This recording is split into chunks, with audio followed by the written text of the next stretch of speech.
Today we welcome a relative newcomer to Royal Roads University, Tracy Smith-Carrier. She came to Royal Roads in September from Ontario, and Tracy is an associate professor here and the new Canada Research Chair advancing the UN Sustainable Development Goals from a unique social sciences perspective.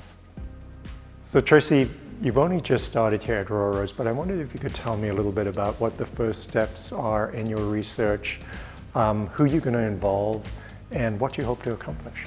Absolutely. So there are two key components for the work plan. One is to do localized research. So we're using participatory action research, using an advisory committee with people from all walks of life to participate in conducting the research that will help to localize the goals to Vancouver Island. So we'll look at the entire 17 goals and decide which ones we want to focus on and go from there. The second component of the research is to do the global work. And what we're hoping to do there is look at the evidence-informed solutions from around the world, compile them together to see how we could address the most pressing social problems of our time. I was really intrigued to hear that because the goals are very big and very bold. So putting them in local context, I think, will be really, really important. And I wondered if you could talk specifically about the kind of social sciences aspect of this, because some of these goals seem quite technical. And so why a social sciences perspective?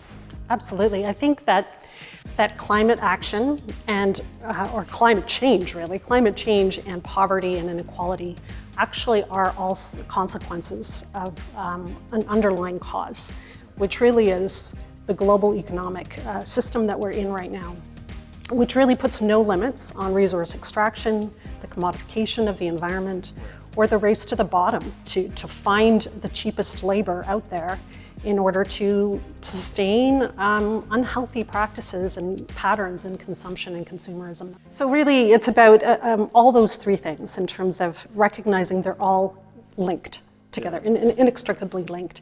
And really, climate change really has the most dire consequences on those who are already marginalized and impoverished.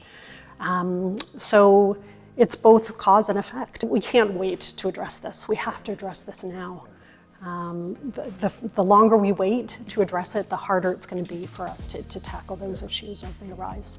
So we need to be prepared, which means we need to start and become active in addressing it now. I think really the UN SDGs really call us to come together and collectively address these issues.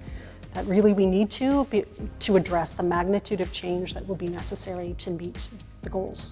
Yeah, and I think if ever there has been a time, to kind of mobilize people, given what we've been through collectively, not only the pandemic, but all these extreme weather events in British Columbia, the incredible inequalities and disparities you've spoken about, which have been laid bare, over the last few years in particular. So this is critical work, and I'm so excited that you're here to do it for us. So Tracy, thank you so much for sharing your plans and on this amazingly important work you're doing on advancing the UN Sustainable Development Goals. I'm so pleased that you and Royal Roads are pitching in alongside researchers around the globe to tackle the climate crisis.